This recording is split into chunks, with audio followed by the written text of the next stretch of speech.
Shikshayati, platform for eminent authors, engaging teachers, successful students.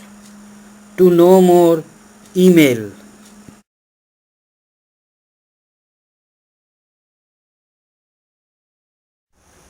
Rescission. Rescission means abrogation of a contract effective from its inception, thereby restoring the parties to the positions they would have occupied if no contract had ever been formed, that is, back to the position in which they were before the contract was formed. In case of contract entered into without free consent of any party, that is coercion, undue influence, fraud or misrepresentation, bilateral mistake, etc., the aggrieved party may rescind the contract. Rescission amounts to cancellation of a contract from the beginning, as if the contract never existed.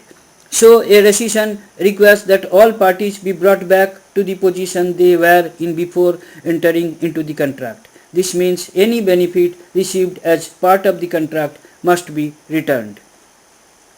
Legal effect of rescission. Voidable contract. In a voidable contract where consent is not free, the other party may rescind the contract without prejudice to his right for the breach of contract against the other party.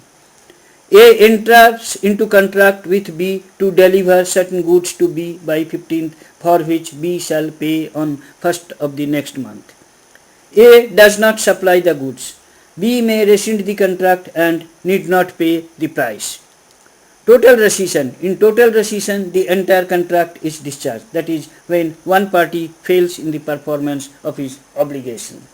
Partial rescission. In partial rescission, the original contract is modified by rescinding some of the terms of contract or substituting new terms or adding new terms without rescinding any of the terms of the original contract. Thank you for watching the video. Kindly write your comments.